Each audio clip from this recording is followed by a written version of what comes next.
तुम्हाला तुमची स्पर्धा ही AI या तंत्रज्ञानाची अजिबात नाहीये, तर ते तंत्रज्ञान वापरणाऱ्या तुमच्या क्षेत्रातल्याच एका माणसाची हे लक्षात ठेवा. आता तुमच्या आयुष्यात AI इतकं आलेलं आहे की नजीकच्या काळात मला AI येतं हे तुम्हाला वेगळं सांगावंच लागणार नाहीये, इतकं ते गरजेचं झालंय. साधारण 75 वर्ष लागली होती तुमचा लँडलाईन फोनला 1 दशलक्ष लोकांपर्यंत पोहोचायला. नेटफ्लिक्स, फेसबुक ही जरी आजकालची उदाहरणं घेतली, यांना 3.5 वर्ष लागली. ChatGPTला 5 दिवस लागले. नवीन तंत्रज्ञानाला, नवीन बदलांना सामोरं जावं लागणार आहे. अगदी त्यामुळे आधीचं जे काय आहे ती पाठी कोरी करा, नव्या गोष्टी शिका, नव्या तंत्रज्ञानाशी जुळवून घ्या. ते जमायला लागेपर्यंत अजून नवीन तंत्रज्ञान आलं त्याच्याशी जुळवा, असं 7 वेळा करावं लागणार आहे. एखादं पेड टूल साधारण 1 महिन्याला 2,000च्या आसपास मिळतं. ते माणसापेक्षा स्वस्त आहे. ते 24 तास काम करतं.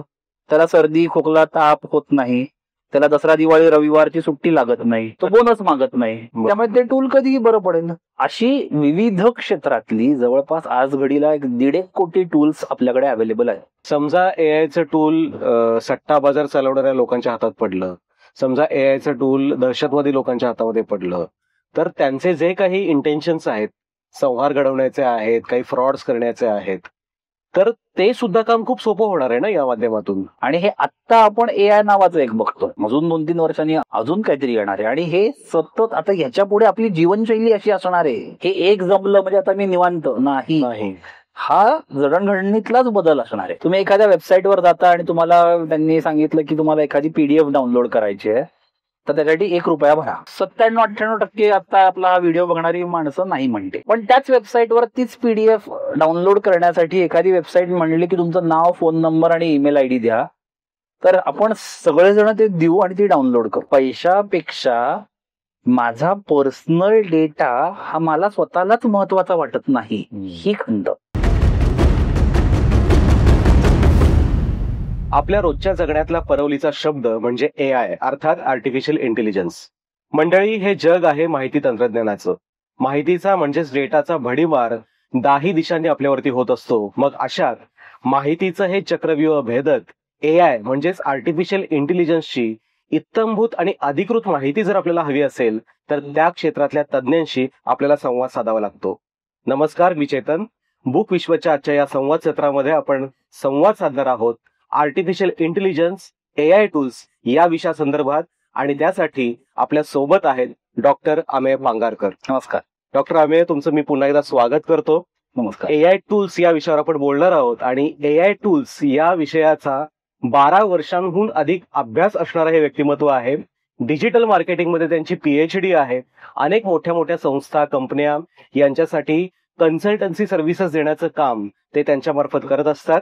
तर आपण आज सुरुवात करूया AI अर्थात आर्टिफिशियल इंटेलिजन्स या विषयाच्या अनुषंगानं. मला आणखीन एक डॉक्टर अमेय यांची ओळख सांगायला आवडेल, ती म्हणजे AIच्या वटव्यातून हे मराठीतलं AI टूल्सवरचं पहिलं पुस्तक हे डॉक्टर अमेय पांगारकर यांनी लिहिलेलं आहे. आणि त्याचबरोबर सहज सोपे डिजिटल मार्केटिंग हे पुस्तक सुद्धा त्यांचं येत्या काही दिवसामध्ये प्रकाशित होणार आहे. डॉक्टर अमेय, मला सांगाल की AI हा जो शब्द आहे आपल्या रोजच्या जगण्याचा तो आता भाग झालेला आहे. म्हणजे लोकांच्या मध्ये कायम चर्चा असते की अमुक एका इन्स्ट्रुमेंटमध्ये AIचा सपोर्ट आहे का, तमुक तंत्रज्ञानामध्ये AI आहे का. म्हणजे अगदी फ्रीज पासून, वॉशिंग मशीन पासून, लॅपटॉप, कम्प्युटर, स्मार्टफोन सगळीकडे AI हा शब्द आपण ऐकतच असतो. तर AIची तुम्ही अगदी साधी सोपी व्याख्या काय सांगाल? ओके, खूप मस्त प्रश्न आहे. म्हणजे त्याच्या AIची व्याख्या किंवा AI म्हणजे काय ह्याच्या आधी जे तुम्ही सगळं उदाहरणं दिली त्याबद्दल मी नंतर बोलतो. AI आर्टिफिशियल इंटेलिजन्स किंवा कृत्रिम बुद्धिमत्ता, कृत्रिम प्रज्ञा असे वेगवेगळे त्याला शब्द आहे. अतिशय सामान्य सोप्या भाषेत बोलायचं झालं तर एखादी गोष्ट जी माणूस करू शकतो, सतत विवेक असलेला माणूस, बरं, ती गोष्ट जर तंत्रज्ञान करत असेल तर, म्हणजे एखाद्या प्रसंगी माणूस काय करेल याचा विचार करून त्या गोष्टीची नक्कल जर एखादं तंत्रज्ञान करत असेल तर त्याला आपण AI म्हणू शकतो. म्हणजे त्याच्या डेफिनेशन मध्ये इंग्लिशमध्ये ही टू मिमिक असाच शब्द आहे, म्हणून मी टू मिमिक म्हणून नक्कल हा शब्द वापरला. म्हणजे काय आता बाबा, म्हणजे हे आपण झालं, पण म्हणजे काय, साधे परत आपल्या रोजच्या आयुष्यातले 1-2-3 उदाहरणं मी देतो. समजा असं धरूयात की आपण तुम्ही एखाद्या खोलीत आहात, खोलीत लाईट, फॅन, एसी सगळं चालू आहे आणि खोलीमध्ये 4-5 जण आहेत आणि तुम्ही त्यातनं बाहेर पडला. तर शेवटचा माणूस जो त्या खोलीतनं बाहेर पडेल त्याला जर थोडाफार सत्सद्विवेक असेल तर त्यांनी काय करणं अपेक्षित आहे? सगळी साधनं ती बंद करणं, नाही केलं तर काय होईल? विजेचा अपव्यय. Right. मग तिथे समजा जर एखादं तंत्रज्ञान आहे की ते बघते की या खोलीत आता कोणी नाही आणि त्यांनी लाईट, फॅन, एसी सगळं जे काय आहे ते आपोआप बंद केलं, तर त्यांनी काय केलंय? माणसाची नक्कल केली. हो. AI. वा. असं कुठलेही उदाहरण तुम्ही तुमच्या आयुष्यातली घेतलीत आणि आता तुम्ही फोन वापरताय तर त्यातले बऱ्याचशा म्हणजे जवळपास एक सर्व्हेमध्ये मी वाचला त्याच्या मते जवळपास 30 ते 33% आपला फोन हा आपण वापरत नाही, तो त्याचा वापरला जातो. बरं. तिथे परत हे आहे एक त्याच्याही पोंडेकल एक उदाहरण द्यायचं झालं तर आता तुम्हाला तुमचा फोन मधला ब्राईटनेस हा स्वतःला ऍडजस्ट करावा लागत नाही. अच्छा. तुम्ही समजा बाहेर उजेडात असाल तर काही वर्षांपूर्वी तुम्हाला तो ब्राईटनेस वाढवावा लागायचा. तुम्ही अंधारात असाल तर तो कमी करायला लागायचा. आता नाही लागत करायला. मग ते कोण करतं? तर माझ्या डोळ्यांची काळजी घेणारं कोणतरी माझ्या फोनमध्ये आहे आणि ते देव नाही. ते परत तंत्रज्ञान आहे म्हणजे माणसाची नक्कल करतात. सो अशा या सगळ्या गोष्टींमधनं कृत्रिम बुद्धिमत्ता हा शब्द आता रूढार्थानी म्हणा का वेगवेगळ्या पद्धतीने तो वापरला गेला. बरोबर. आणि एक गमतीचा भाग म्हणून एक सांगतो की आपल्याकडे साधारण ॲलन ट्युरिंग म्हणून त्या माणसाकडे एआयचा जनक किंवा या पद्धतीने बघितलं जातं. पण गंमत म्हणून ही जी संज्ञा आहे किंवा हे शब्द जरी त्या आसपास आले तरी ही संकल्पना मात्र खूप जुनी आहे.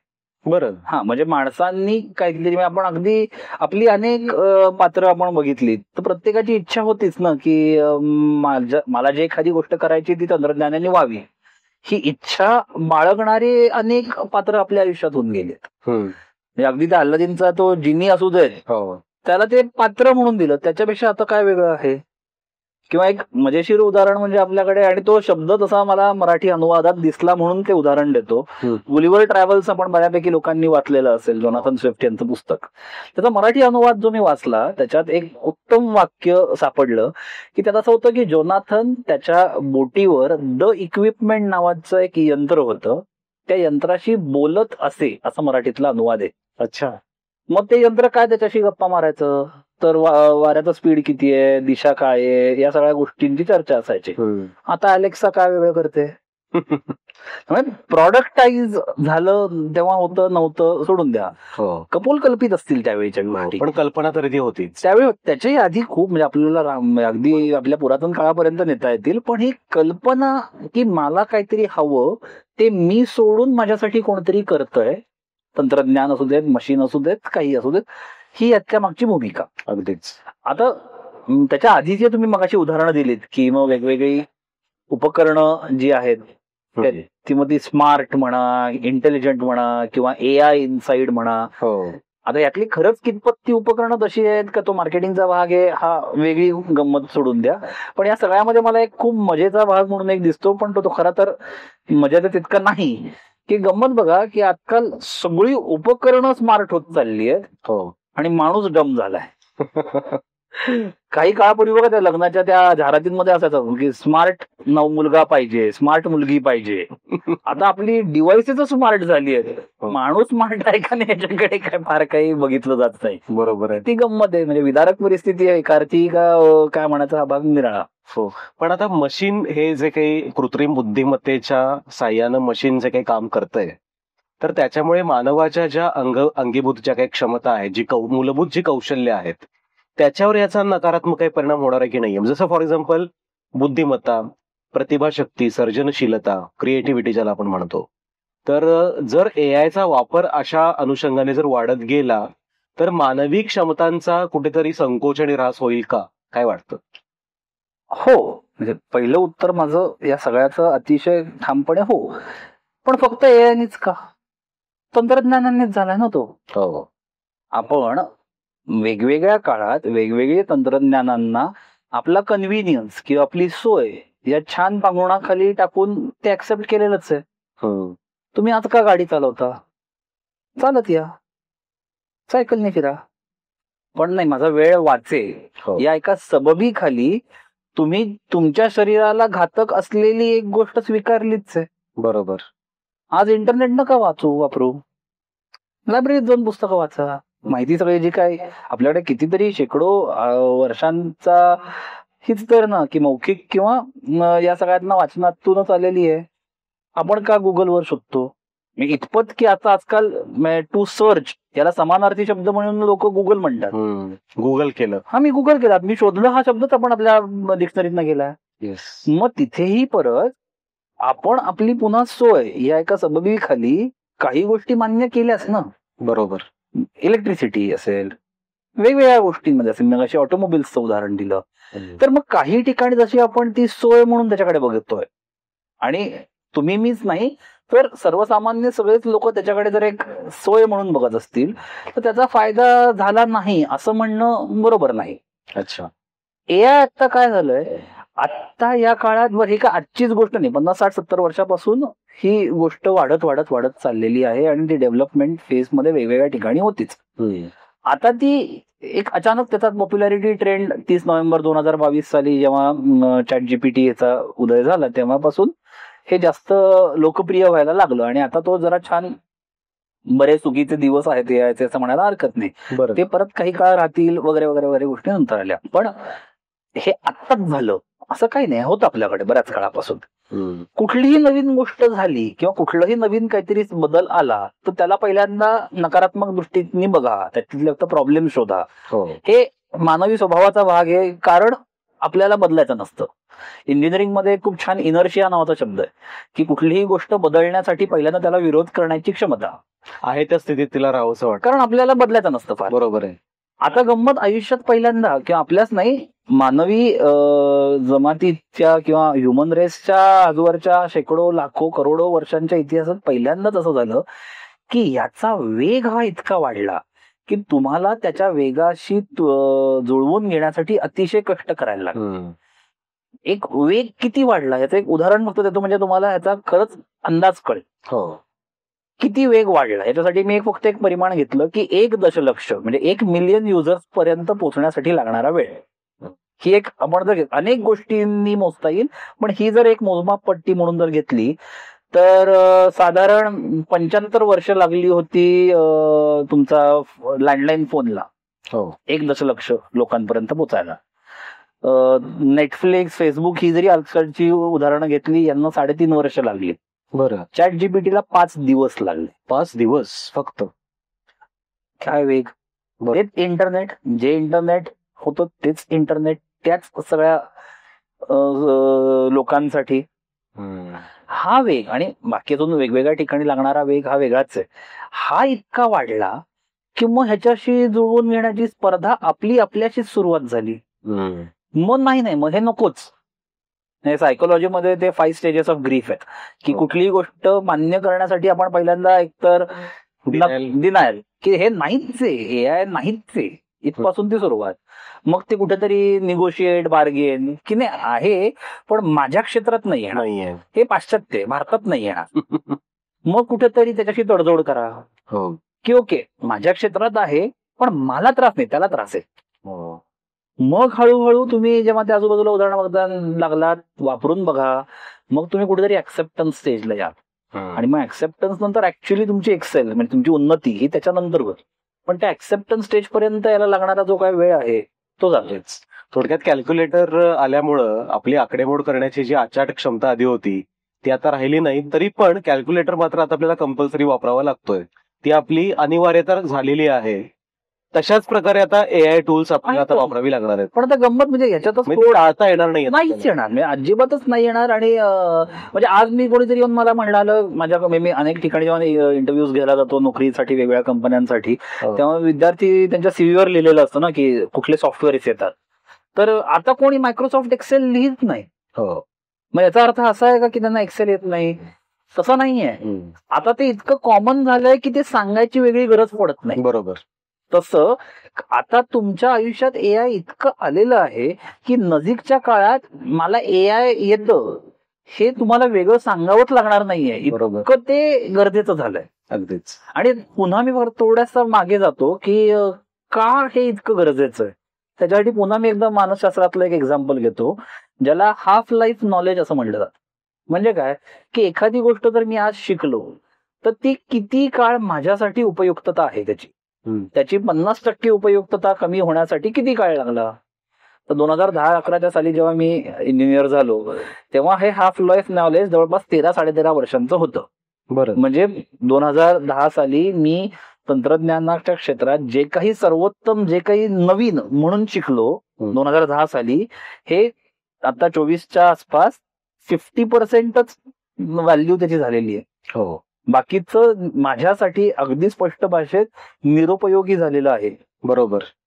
आता या मधल्या काळात या 10-12 वर्षात ज्या गतीनं तंत्रज्ञान वाढतंय हेच हाफ लाईफ नॉलेज आता 5.5 वर्षांवर आलंय.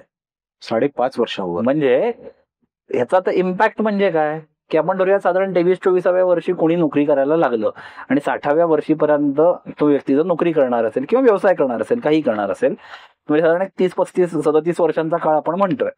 ह्या काळात आता हे 5.5 वर्ष हे जर गणित त्याच्याकडे बघितलं तर त्या व्यक्तींना जवळपास 7 वेळा नवीन तंत्रज्ञानाला नवीन बदलांना सामोरं जावं लागणार आहे. अगदी. त्यामुळे आधीचं जे काय आहे ती पाठीकोरी करा, नव्या गोष्टी शिका, नव्या तंत्रज्ञानाशी जुळवून घ्या, ते जमायला लागेपर्यंत अजून नवीन तंत्रज्ञान आलं त्याच्याशी जुळवा, असं 7 वेळा करावं लागणार आहे. बरोबर. म्हणजे माझ्या आई वडिलांच्या काळात ज्या पिढीबद्दल बोलायचं झालं तर त्यांच्या आयुष्यात हे हाफ लाईफ नॉलेज एकदाच होतं. इंटरनेट आलं किंवा कम्प्युटरायझेशन झालं. बरोबर. पण असे एवढ्या मोठ्या लेवलचे बदल मला या 23-24-25 वर्षात सुरुवात करताना ते 60 वर्षापर्यंत 6-7 वेळा करायला लागणार आहे. बापरे. मग गंमत असे झाली, जो परत मग असा तुमचा प्रश्न होता की कुठले स्किल्स बदलणार आहेत, तर आता मी जुळवून घेण्याची क्षमता आहे ना नवीन गोष्टींची, नवीन गोष्टी आत्मसात करण्याची क्षमता, माझ्या स्वतःतली लवचिकता, फ्लेक्झिबिलिटी, अडॅप्टॅबिलिटी आणि फ्लेक्झिबिलिटी, ह्या गोष्टी खूप मोठ्या होणार आहेत. बरं. मला आज 23चा 27चा 29चा पाढा येत नाही, काहीही प्रॉब्लेम नाही. बरोबर. पण ह्या बदलत्या तंत्रज्ञानाबरोबर मी स्वतः ऍडजस्ट होऊ शकतो का, ही क्षमता खरं तर गरजेची. वा. ते जर नसेल तर खरंच उद्याच्या जगात हे अवघड आहे. अगदी खरं आहे. आपण AI ची संकल्पना समजून घेतोय. तुम्ही जे पुस्तक लिहिलंय AI च्या बटव्यातून असं तुम्ही ते नाव दिलंय त्याला, आणि त्याच्यात तुम्ही 150 पेक्षा जास्त मला वाटतं AI टूल्स बद्दल माहिती दिली. तर AI टूल्स हा प्रकार नेमका काय आहे? सर्वसामान्यपणे आता आजकाल चॅट-जीपीटी हा पुन्हा एक परवलीचा शब्द झाला असेल, बऱ्याच जणांनी तो वापरून बघितलेला असेल. ह्याच्यामागे जनरेटिव्ह AI नावाचा AI ची एक शाखा. Generative AI. बरं. परत जनरेटिव्ह AI म्हणजे काय, मी जे काय सांगेन ते माझ्या इच्छेनुसार जनरेट करणं. मी त्याला बाबा सांगितलं की तुमच्या आवडते मला 2-3 रंग, एखादा रंग सांगा तुमच्या आवडता. पांढरा. एखादं फळ सांगा आवडतं. मँगो. आंबा. आणि एखादं शहर सांगा. शहर आवडतं. कोल्हापूर. पांढरा, आंबा आणि कोल्हापूर हे 3 शब्द जीपीटीला देऊन मी आता एक कविता तुमच्या समोर 12 सेकंदात बनवून देऊ शकतो. चांगली का वाईट हा भाग माझा नाही, ती सब्जेक्टिव्हिटी. अगदीच. आता मी काय केलं, मला हे असं असं हवंय हे घेऊन तू जनरेट कर.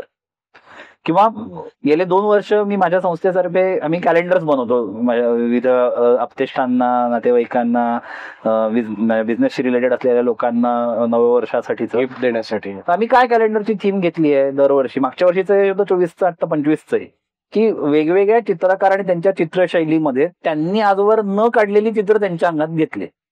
बरं. म्हणजे आता या वर्षीचं एक चित्रातलं एक एक्झाम्पल तुम्हाला देतो. आपल्या सगळ्यांना मोनालिसा माहिती आहे.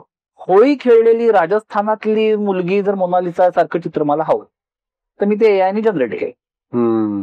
किंवा राजा रवी वर्मा यांच्या चित्रशैलीमध्ये हातात मोबाईल घेऊन दुसऱ्या मैत्रिणीशी व्हिडिओ कॉलवर बोलणारी मुलगी, हे चित्र आम्ही जनरेट केलं. आता काय होतं या सगळ्यामध्ये की मला काय हवं हे त्या प्लॅटफॉर्मवरनं जनरेट करून घेणं. बुद्धी कोणाची आहे, विचार कोणाचा आहे, विजन कोणाचे आहे, माणसाचे. जनरेट कोण करतंय, म्हणजे ते घडवून कोण आणतंय, ते काम कोण करतंय, तर ते टूल करतंय. Generative AI. अशी विविध क्षेत्रातली जवळपास आज घडीला 1.5 कोटी टूल्स आपल्याकडे अवेलेबल आहेत. 1.5 कोटी? हो, सहज. म्हणजे 1.5 कोटी. आज सकाळी मी तुम्हाला भेटलो तेव्हा, आपण आता गेले 2-2.5 तास एकमेकांची गप्पा मारतो, एवढ्या वेळात 500-600 टूल्स आली असतील. अरे बापरे. ह्या गतीनेही वाढत. मग प्रत्येक छोट्या छोट्या गोष्टींसाठी तर निराळ टूल. फक्त प्रेझेंटेशन बनवा ह्याच्यावरती 1,00,000 1,15,00,000 टूल्स आहेत. कंटेंट रायटिंग वरती पुन्हा 1,00,000 1,15,00,000 टूल्स आहेत. पण त्या 1,00,000 1,15,00,000 टूल्स पैकी माझ्यासाठी कुठलं उपयुक्त हे एक वेगळंच डिस्कशन आहे. त्याच्यात म्हणजे तो डिस्कशनचाच वेगळा मुद्दा झाला. मग रंगसंगती आहेत, इंटिरियर्स आहेत, आर्किटेक्चर्स आहेत, इंजिनिअरिंग आहे, बँक आहे, HR आहे, अशा वेगवेगळ्या क्षेत्रात अनेको AI टूल्सनी आता आजकाल महापूर झालाय म्हणायला हरकत. धुमाकूळच घातलाय. बरं, तर AI टूल्सचा आता तोच प्रश्न राहतो पुन्हा. आता तुम्ही उल्लेख केलात की कंटेंट रायटिंगची समजा काही शेकडो टूल्स आहेत, तर कंटेंट रायटरचा जो जॉब आहे त्याला त्या टूल्सचा उपयोग करून सस्टेन होणं सोपं राहणार असणार आहे, की त्याला त्याचं क्षेत्रच बदलायची नामुष्की त्याच्यावर ओढवणार आहे? काय होऊ शकतो? दोन्ही गोष्टी आहेत. दुसरा जो तुमचा प्रश्न होता की त्याला चेंज करावं लागेल का, आणि तुम्ही खूप छान शब्द वापरलात नामुष्की. मी त्या शब्दाची फक्त माझी तफावत आहे ती नंतर सांगतो. बरं, आधी जो होता की जुळवून घ्यावं लागेल का, तर अर्थातच जुळवून घ्यावं लागेल. आणि ते काय नवीन नाही, ते आपण अनेको वर्षांपासून करतच आलेलो आहोत. म्हणजे फॉर इन्स्टन्स अगदी म्हणजे आत्ताच्या मी तुम्हाला मागच्या शतकातलं एक उदाहरण देतो. 18व्या शतकात आपल्याकडे घोडागाडी बैलगाडी चालवणारी लोक होती. फोर्डनी कार आणल्यावर त्या चालकांना कार शिकावीच लागली ना. त्यामुळे आजच ते बदल घडतात त्यातला भाग नाही, तेव्हापासून चालू झालेत. आपल्याकडे नंतरच्या काळातलं उदाहरण द्यायचं झालं तर आपल्याकडे ड्राफ्ट्समन नावाची एक संकल्पना होती. ऑटोकॅडने आल्यावर काय झालं, सॉफ्टवेअर्स आल्यावर काय झालं, तुम्हाला ते शिकावेच लागले. काही काळापूर्वीपर्यंत तुम्ही ए नावाचं सॉफ्टवेअर वापरत होतात, आता फक्त तुम्हाला बी नावाचं वापरायचं आहे. फरक काय त्याच्यात? बरोबर, प्रणाली तीच आहे, तुम्ही काम करता ते तेच आहे, साधन फक्त तुम्हाला आलं. बरं, असं होतं का की आपण इंटरनेट वापरतच नव्हतो? नाही, आपण इंटरनेट वापरतच होतो. बरोबर. आता फक्त इंटरनेटवरची विंडो बदलली, ह्याच्याऐवजी हे वापरा. इतकं सोपं जर त्याच्याकडे बघितलं तर आपली पुन्हा ती ऍक्सेप्टन्स वाढेल. नाही तर असं ह्यांनी जर बघत असलो अरे बापरे आता नवीन काहीतरी शिकायचं, तर परत मगाशी म्हणलं तसं की हाफ लाईफ नॉलेज तुम्हाला तुमच्या आयुष्यात 6-7 वेळा अशा वेगवेगळ्या चेंजेसला समोर जावं लागणार आहे. बरोबर, हे पहिल्यांदा स्वतःच्या मनात ड्रिल करून घ्यायचं. सगळ्या क्षेत्रात कुठल्याही क्षेत्रात हे घडणार आहे. इंटरनेट आलं, इंटरनेट फक्त असं म्हणलं का की मी फक्त या क्षेत्रात आहे, सगळं जग बदललं की नाही? अगदीच अशी ही स्थित्यंतरं आहेत. बरोबर. आणि हे आत्ता आपण AI नावाचं एक बघतोय. अजून 2-3 वर्षांनी अजून काहीतरी घडेल, वेगळं येईल, अजून काहीतरी येणार आहे. आणि हे सतत आता ह्याच्या पुढे आपली जीवनशैली अशी असणार आहे. बरं, आपली सगळ्यांची जीवनशैली या दिशेने असणार आहे. हे एक जमलं म्हणजे आता मी निवांत नाही, हा जडणघडणीतलाच बदल असणार आहे. बरोबर. ही जी टूल्स आहेत एआयची वेगळी वेगळी, तर त्यांचा प्रामुख्यानं ती कुठल्या क्षेत्रातली प्रामुख्यानं आता वापरली जात आहेत, आणि व्यवसायासाठी त्याचा सकारात्मक पद्धतीनं वापर सध्या कोण करतंय का? खूप, म्हणजे 2-3 अशी छान उदाहरणं द्यायची झाली तर आता समजा छोटे व्यावसायिक आहेत की त्यांच्याकडे प्रत्येक क्षेत्रातला एक माणूस ठेवणं हे त्यांना कदाचित शक्य नाही. तर कशाला ठेवताय तुम्ही? त्या क्षेत्रातलं एक टूल ठेवा. बरं, हे टूल तुम्हाला साधारण म्हणजे पेड टूल जरी असलं तरी एखादं पेड टूल साधारण एक महिन्याला 2,000च्या आसपास मिळतं. तर माणसापेक्षा स्वस्त आहे. ते 24 तास काम करतं. त्याला सर्दी खोकला ताप होत नाही. त्याला दसरा दिवाळी रविवारची सुट्टी लागत नाही. तो बोनस मागत नाही. त्यामुळे ते टूल कधीही बरं पडेल. मग ते कशात आहे? आता मी माझं स्वतःचं साधारण उदाहरण घेतलं झालं तर माझ्या कंपनीतला इनव्हॉइसेस करणं, बिलिंग करणं, अकाउंट्स करणं, त्याचं TDS कट करणं, त्याचं GST फाईल करणं, त्याचा इन्कम टॅक्स भरणं, हे सगळी अकाउंटिंगची कामं करायला 2 टूल्स आहेत माझ्याकडे. त्याच्यासाठी माणूस नाही. बरं, ते 2 टूल्स त्यांचं काम करतात. मी फक्त त्याला सांगतो की कधी कधी काय काय करायचंय.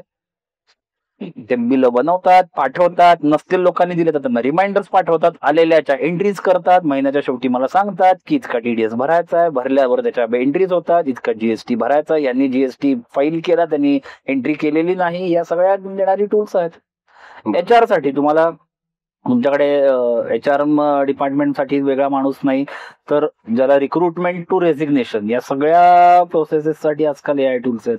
बरं, तिच्यासाठी वेगळा माणूस ठेवायची गरज नाही. आता मी छोट्या व्यावसायिक आणि त्यांच्या कामांच्या कॉम्प्लेक्सिटीज नुसार ही एक्झाम्पल देतो. थोड्या मोठ्या ऑर्गनायझेशन्स मध्ये गेलो तर मी म्हणेन की कदाचित तुम्हाला माणसं लागतील का, डेफिनेटली लागतील, पण कदाचित त्यांच्या कामाच्या पद्धतीमध्ये तुम्ही 5 जण ठेवत होता तिथे 2 जणांमध्ये पण काम होऊ शकतं.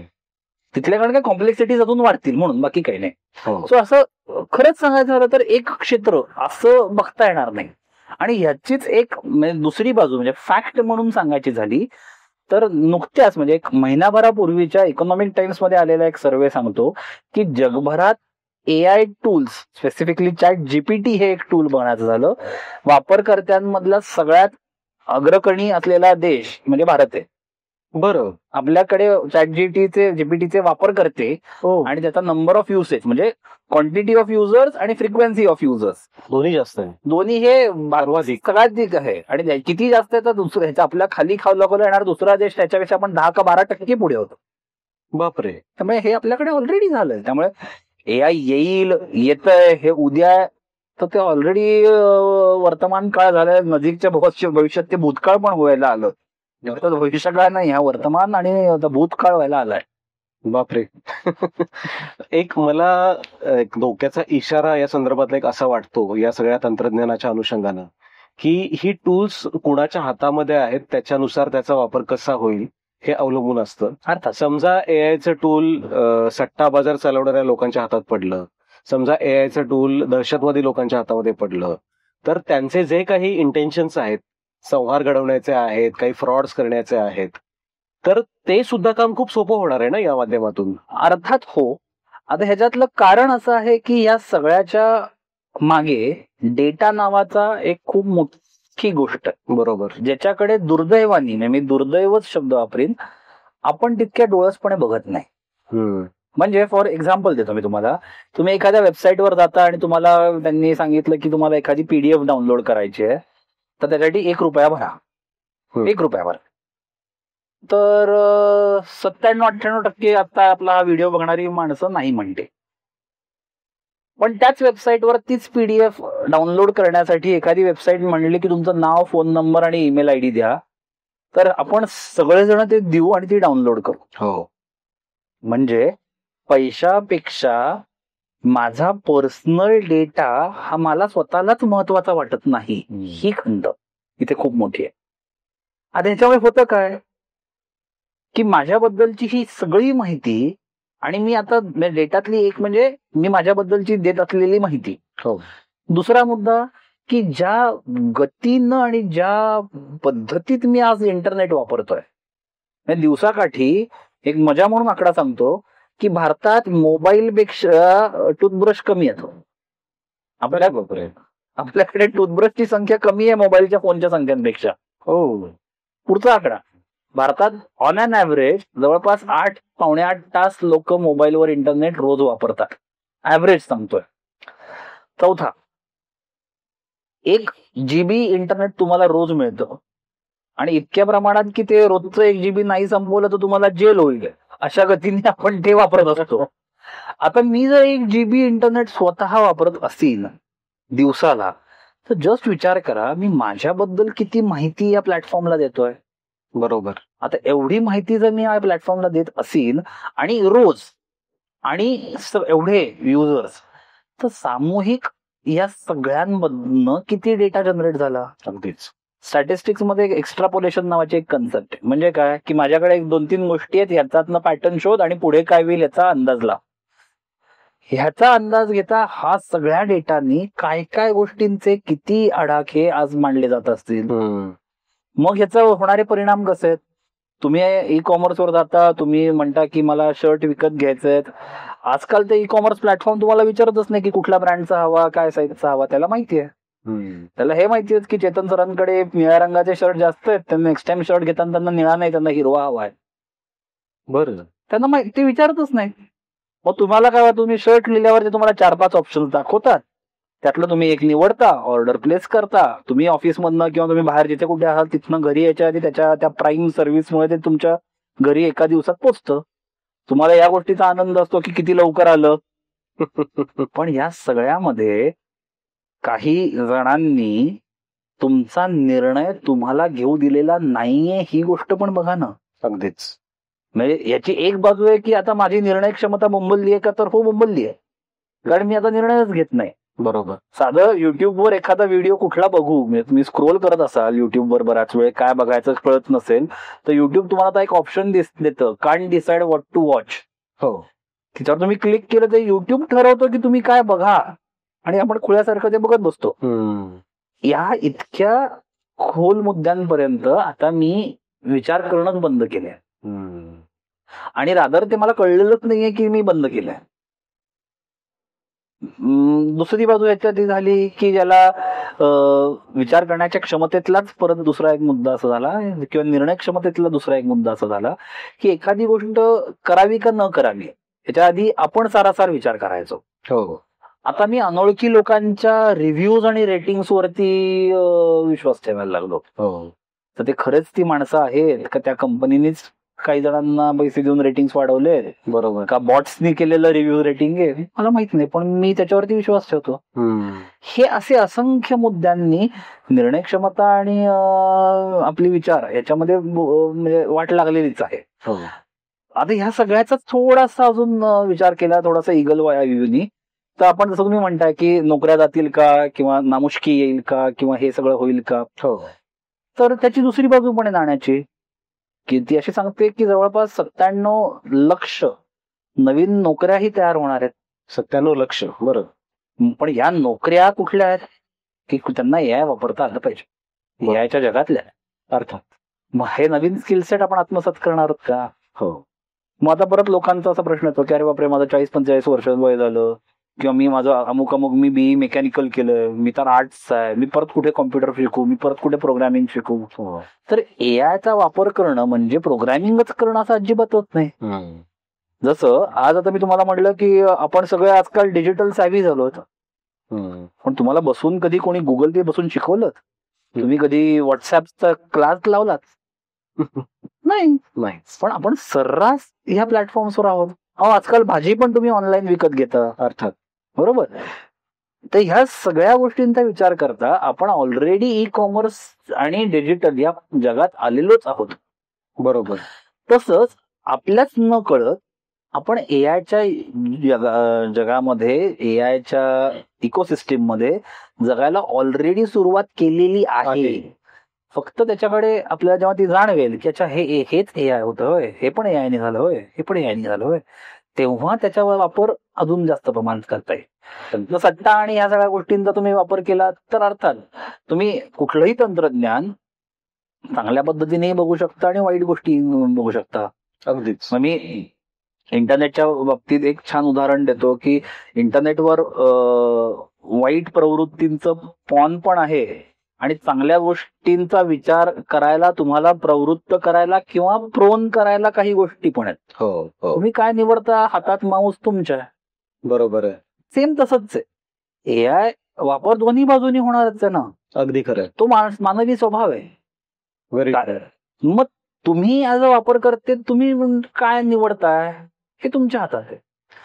थोडं अजून मोठ्या पातळीवर गेलं तर युद्ध म्हणा, किंवा अजून अशा लेवलला बोलायला झालं तर मला पुढचं काही, आपण मध्ये घटना पण बघितली की ड्रोन्स एकमेकांशी मांडत होते. हो.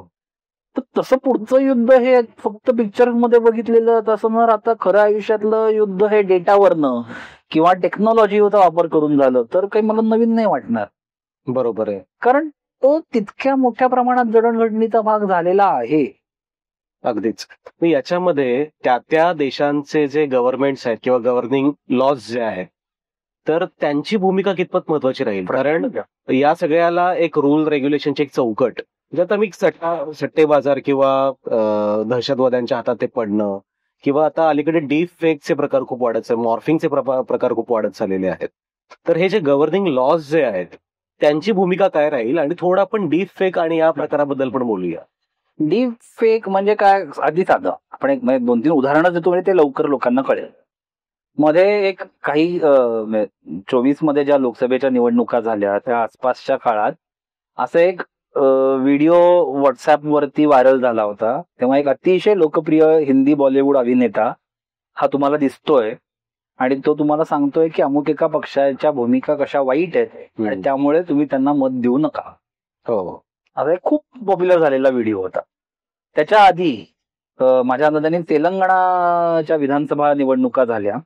त्यात तिथलाच एक प्रथितयश पॉलिटिशियन जो अजूनही जिवंत आहे, तो एका सभेत भाषण करतोय आणि तो सांगतोय की त्याच्या प्रतिस्पर्धीला मत द्या. म्हणजे तो ज्या पक्षाचा होता त्या पक्षाच्या प्रतिस्पर्धी पक्षाच्या एका उमेदवाराला तुम्ही मत द्या.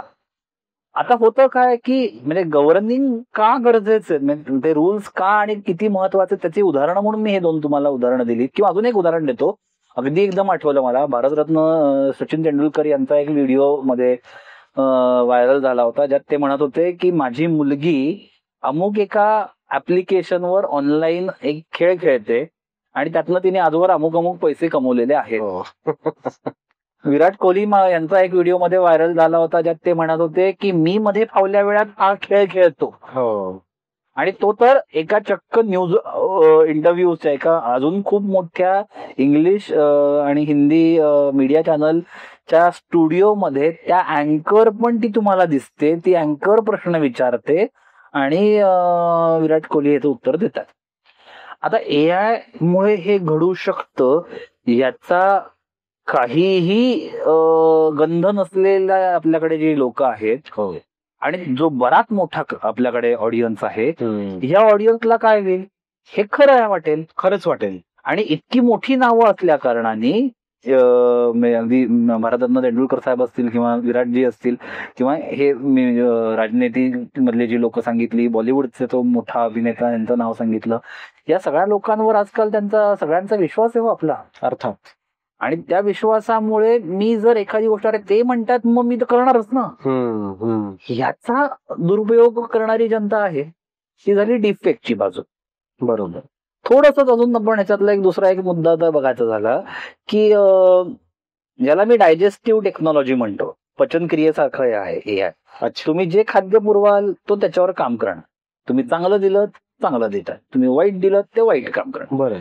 सो शेवटी त्याचा कंट्रोल असलेला जो माणूस आहे, किती जरी आर्टिफिशियल असलं तो इंटेलिजन्स, तरी तो कोबॉट म्हणजे माणूस आणि टेक्नॉलॉजी वर्किंग टुगेदर ह्या प्रकाराचा असल्या कारणाने मी त्याला जे काही त्याच्याकडनं करून घेतोय याच्यामध्ये मी जो आहे तो चांगला वाईट विल डिसाइड त्या टेक्नॉलॉजीने केलेलं आउटपुट चांगलं का वाईट.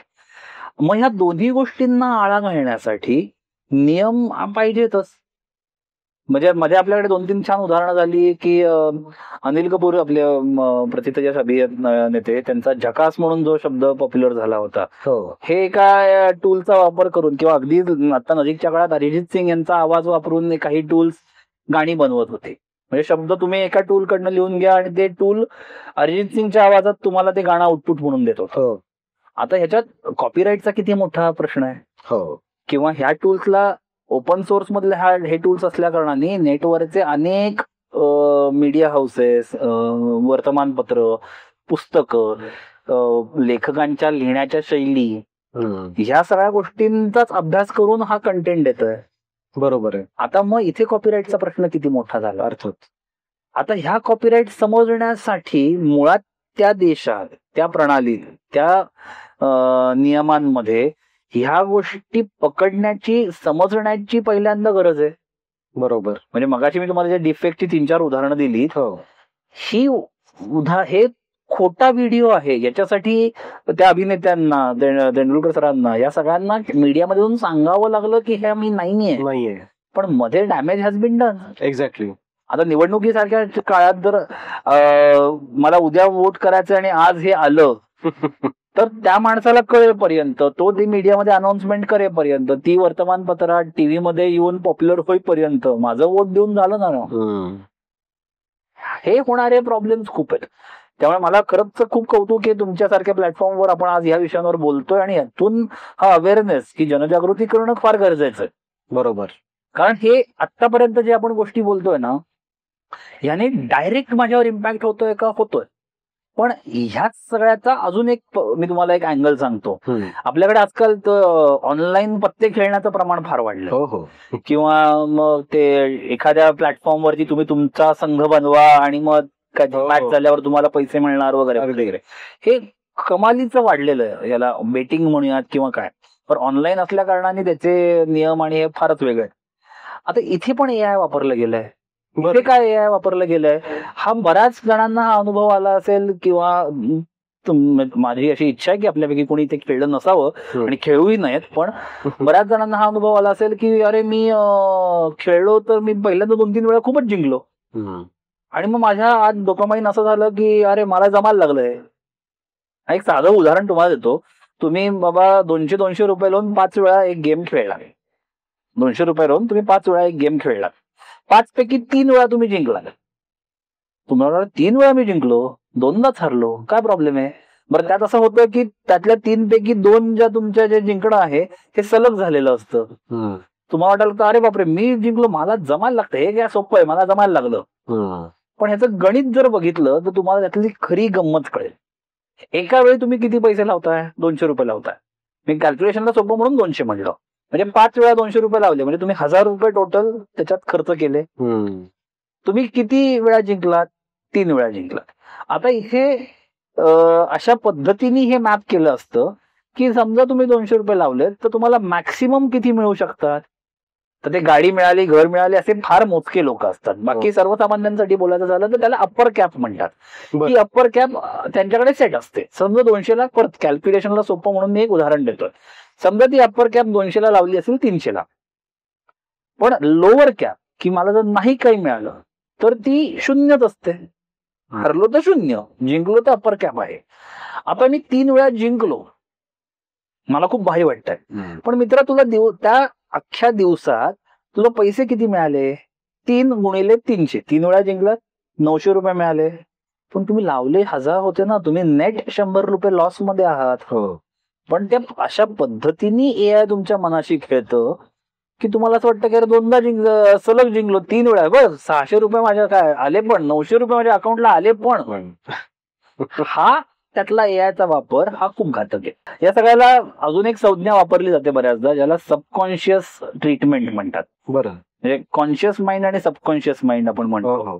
तर सबकॉन्शियस माइंड म्हणजे आपल्याला ही नकळतपणे घडणाऱ्या ज्या गोष्टी आहेत तिथे आता होणारा इम्पॅक्ट हा तिथे आहे.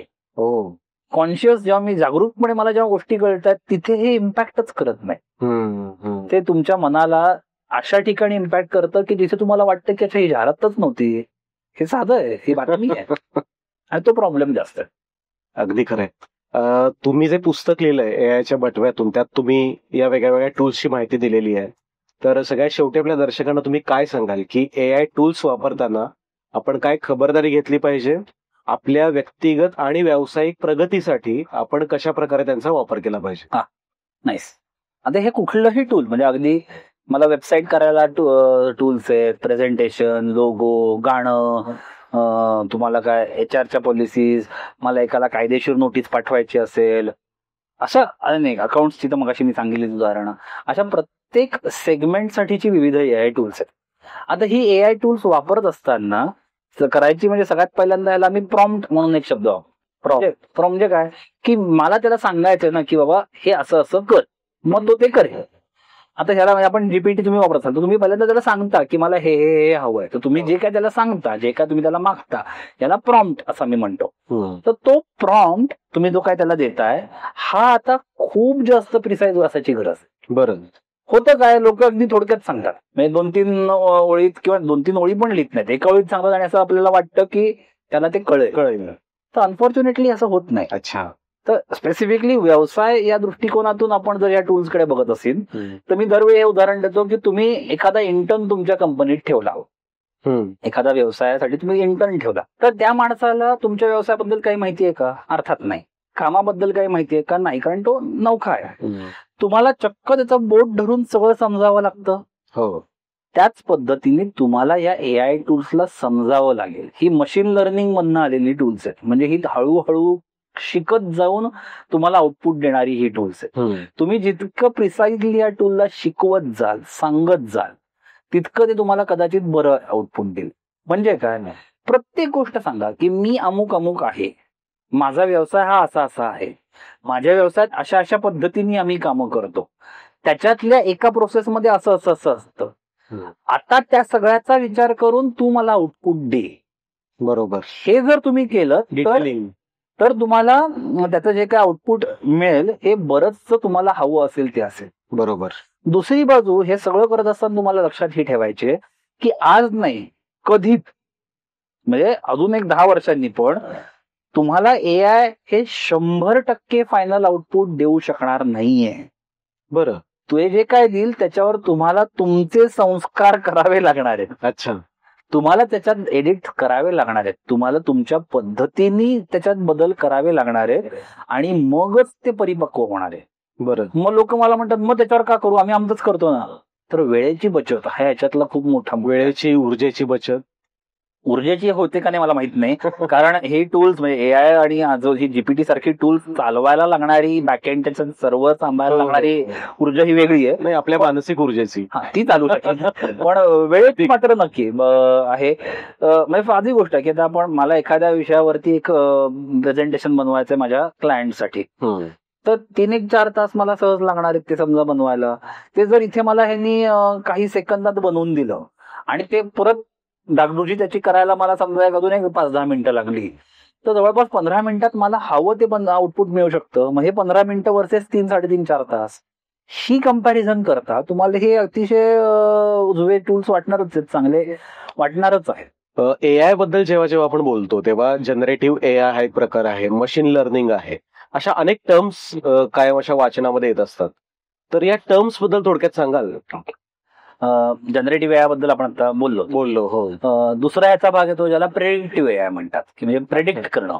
एक्झाम्पल साधं म्हणजे तुम्ही गुगल मॅप वापरला असेल, तुम्ही एका ठिकाणाहून दुसऱ्या ठिकाणी जेव्हा जाता तेव्हा तुम्ही मॅप वरती बघता की कुठला रस्ता, तर रस्त्यापर्यंत तो ठीक आहे, तो आधीच्या सगळ्या डेटा मधनं तो करतो, पण त्याच्यात तो तुम्हाला वेळही सांगतो की तुम्ही ती किती वेळात तिथे पोचा. प्रेडिक्शन हे पण प्रेडिक्टिव्ह एआयचा भाग आहे. आणि असे असंख्य टूल्स आता लवकरच बाजारात यायच्या मार्गावर आहेत की जे तुम्हाला हे अशा गोष्टी तुम्हाला प्रेडिक्ट करते. बरं. म्हणजे तुम्ही सकाळी ब्रश केलात की उद्या तुम्ही स्मार्ट टूथब्रश वापरणार आहात, जो तुमच्या दातात कुठे काही कीड आहे का हेचा स्वतःच अभ्यास करून तुमच्या डेंटिस्टला मेसेज पाठवणार आहे तो सगळा रिपोर्ट. तो ब्रश करून तुम्ही चहा पित असताना तुम्हाला डेंटिस्टचा फोन येणार आहे की नका पिऊ, माझ्याकडे आधी या.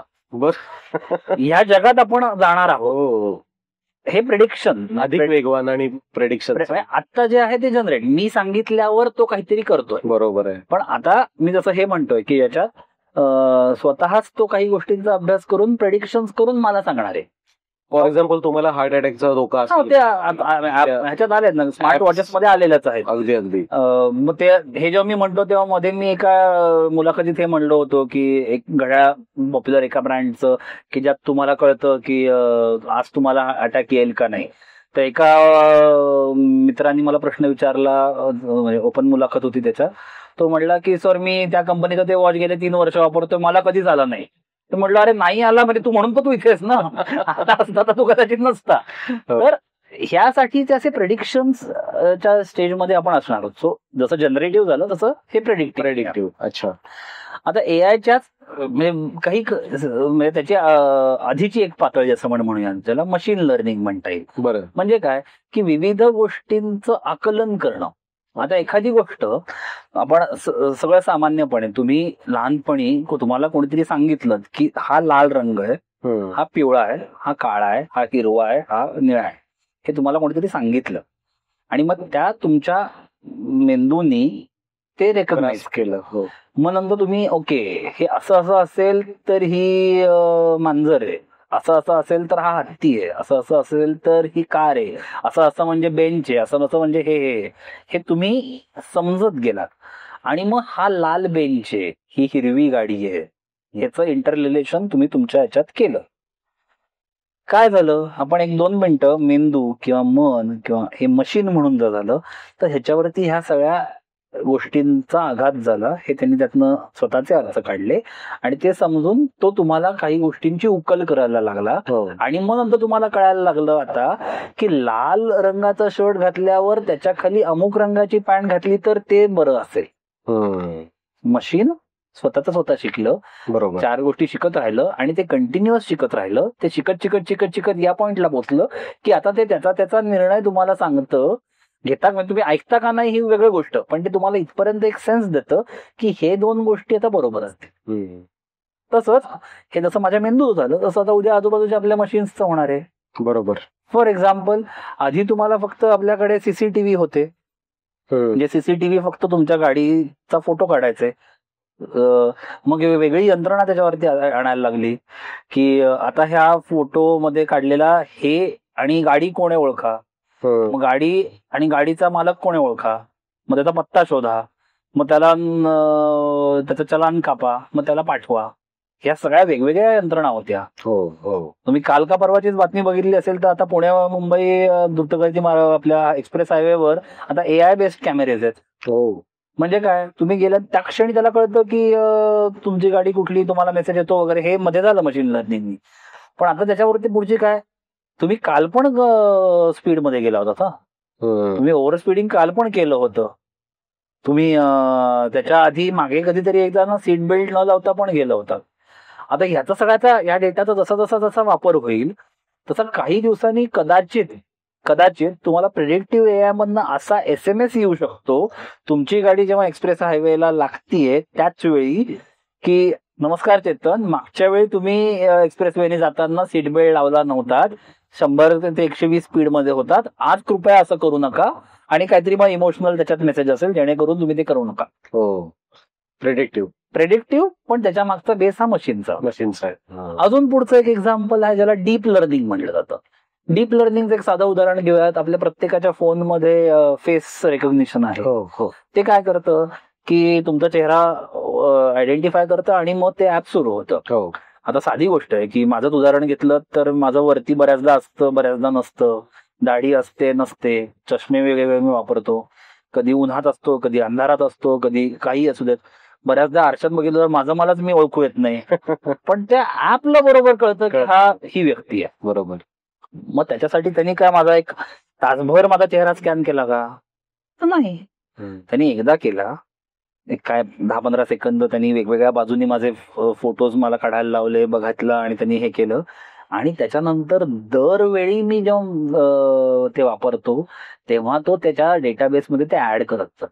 बरोबर. डीप लर्निंग अशा वेगवेगळ्या पद्धतीने आता गोष्टी बदलत चालल्यात. आणि या सगळ्याची गंमत म्हणजे अशी झाली आहे की पुन्हा परत ते माणसाची मी रिलेट करतो की आपल्या मोबाईलमध्ये आजकाल इतके ऍप्स आहेत बघा की ते प्रत्येक वेळी ते ऍप तुम्ही वायफायला कनेक्ट केलं की ते सारखे आठवड्याला अपडेट होत असतात. आजकाल तर आपल्याला कळतही नाही की एखादा ऍप अपडेट झालं की काय झालं. बरोबर. एखादा नवीन फोन आला की आपण चटकन अपग्रेड करत होतो बघा, 14चं काय 16 करा. दुर्दैव असं आहे की पण माणूस स्वतः अपडेट आणि अपग्रेडच होत नाहीये. आपण स्वतःच अपडेट होत नाही आहोत. टूल्स झाले, मगाशी म्हटलं तसं ना की टूल्स आणि टेक्नॉलॉजी स्मार्ट झाली, माणसं बिचारी नाही झाली. तो परिणाम आहे. अशी ती गंमत झाली. अगदी खरंय. मला वाटतं अशा अनेक टर्म्स आणि अशा अनेक संज्ञा असतील तुमच्या पुस्तकात सुद्धा तुम्ही त्या तपशीलवार दिलेल्या असणारच आहेत. त्यासाठीच सांगितलं नाही खरं. अगदी. जेणेकरून आपल्या वाचकाने त्या वाचाव्यात. अगदी. मला असं एक विचारायचं आहे की एआयचा वापर सर्वसामान्य माणसं रोजच्या जगण्यामध्ये, स्वतःच्या व्यक्तिगत आयुष्यामध्ये, स्वतःच्या व्यावसायिक आयुष्यामध्ये कुठे कुठे काय काय करू शकतात? बऱ्याच ठिकाणी आहेत. पण मी आता एक साधी एक अगदी म्हणजे त्याच्यासाठी तुम्हाला वेगळे काही एफर्ट्सही घ्यावे लागणार नाहीत अशा पद्धतीने जर बोलायचं झालं तर आपण आता जीमेल वापरतो बरेच जण ईमेल पाठवायला, किंवा कुठलंही तुमचं ईमेल प्रोव्हायडर सर्व्हर असेल त्याच्यातही एआय आलेलं आहे. म्हणजे काय आलंय, आता मी जर समजा एखाद्या महिलेला मेल करत असेल तर डिअर मॅडम असं मला लिहावं लागत नाही, ते आपोआप येतं. त्याला कोणी सांगितलं की ती व्यक्ती महिला आहे का पुरुष आहे, तो त्यांनी अंदाज घेतलाय. त्याच्यानंतर मी ईमेल लिहिण्याची एक माझी समजा एक विशिष्ट पद्धत ओव्हर अ पिरियड जर तशीच राहिली असेल तर त्या टूलला त्या गोष्टी तर कळायला लागल्यात की मी काय लिहितो आणि तो बरोबर मला पुढचा शब्द सुचवतो, कधी कधी वाक्य सुचवतो. अगदी हे पण एआयनेच झालंय. म्हणजे अगदी माझं स्वतःचं उदाहरण द्यायचं झालं तर डिअर सर, डिअर मॅडम जे काय असेल त्याच्यानंतर लोक सर्रास ग्रीटिंग्स किंवा गुड मॉर्निंग वगैरे लिहितात. मी गेले अनेक वर्ष नमस्ते लिहितो. तर ते मला जो काय माझं जीमेल आहे ते डिअर सर किंवा डिअर मॅडम झाल्यानंतर ते आपोआप मला नमस्ते येतं. मला सजेशन येतं, ते ऍक्सेप्ट केलं तर ते दिसतं. बरोबर. ते इतपत ऑलरेडी आलेलं आहे त्याच्यात. तुम्ही मोबाईलवरती व्हॉट्सअप पाठवत असाल, ईमेल पाठवत असाल, SMS करत असाल तर एखादं स्पेलिंग चुकलं की तिथे तुम्हाला दिसतं. आता तर ते टूल तुम्हाला तो शब्द पण आपोआप बदलून पण देतं. बरोबर. इथेही या टेक्नॉलॉजीज आता आलेल्या आहेत. याला ऑटो टायपिंग, ऑटो करेक्शन असं काही म्हणूयात. आता आपण बऱ्याचदा आपण व्हॉइस सर्च करतो, ते तर नको तेवढं तिथे तंत्रज्ञान AI मुळे किंवा LLMs मुळे आलेलं आहे. साधी गोष्ट आहे की मी मराठीत सर्च करतो, मी मराठीत म्हणतो की मला अमुक अमुक हॉटेलमधनं उत्तप्पा ऑर्डर कर.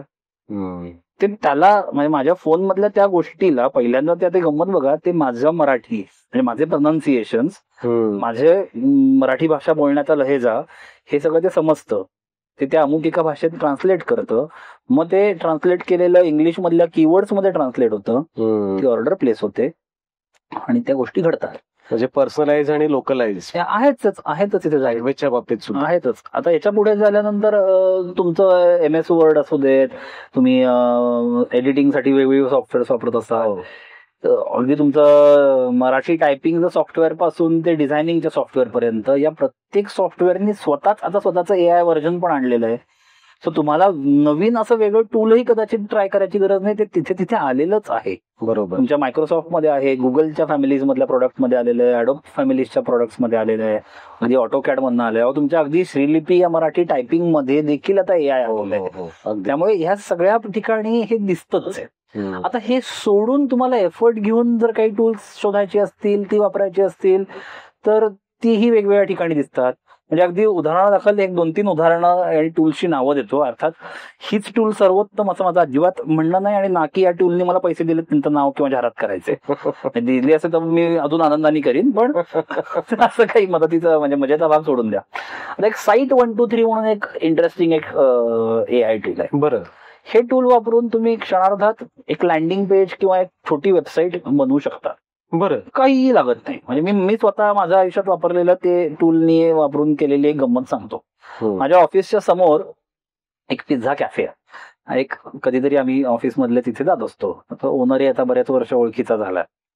त्याच्याकडे एक दिवस आम्ही ऑफिस मधले 2-3 गेलो होतो आणि आमचा दरवेळी ठरलेला एक पिझ्झा आणि आईस टी त्यांनी त्याच्या ह्युमन इंटेलिजन्सनी लक्षात ठेवून आणलं. आणि तो आणल्यावर गप्पा मारायला आला आणि तो म्हणाला की सर आता मी क्लाउड किचन सुरू करतोय बार्णेर बालेवाडी या परिसरामध्ये, तर मला माझी ई-कॉमर्स वेबसाईट बनवायची, तर मला मदत करा जरा.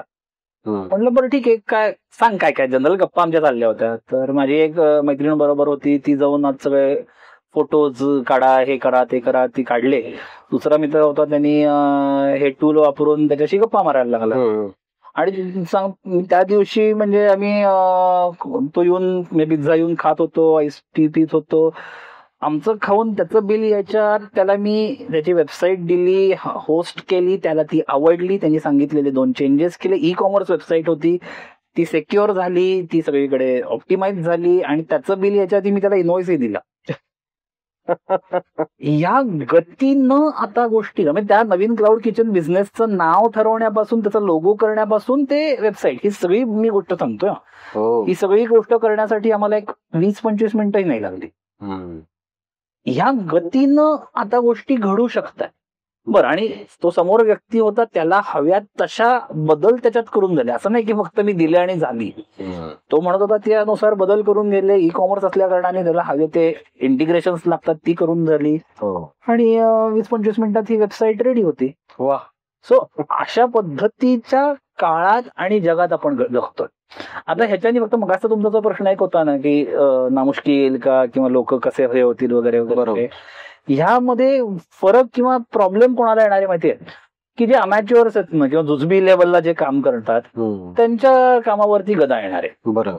कारण ते जे काय काम करतात त्या इक्विव्हॅलंट काम करून देणारी टूल्स आता आहेत. बरोबर आहे.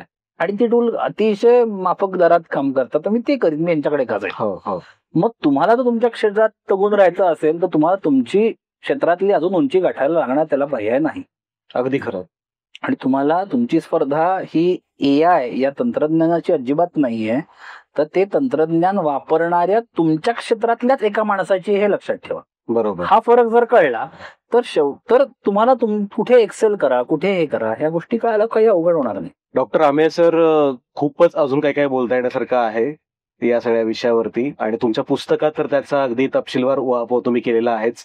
आज बुक विश्वच्या स्टुडिओमध्ये येऊन AI आणि AI टूल्स या विषयावर तुम्ही जे काही शेअर केलं आमच्यासोबत, त्यासाठी मी बुक विश्वच्या टीम तर्फे तुमचे मनापासून आभार मानतो. आणि मंडळी, असेच उत्तम उत्तम विषय तुमच्यापर्यंत आम्हाला पोहोचवायचे आहेत. तेव्हा बुक विश्वच्या चॅनलला तुम्ही जर सबस्क्राईब केलं नसेल तर आत्ताच लाईक करा, सबस्क्राईब करा आणि शेअर करा. इथे मला बोलवलं त्याबद्दल खूप खूप धन्यवाद. धन्यवाद.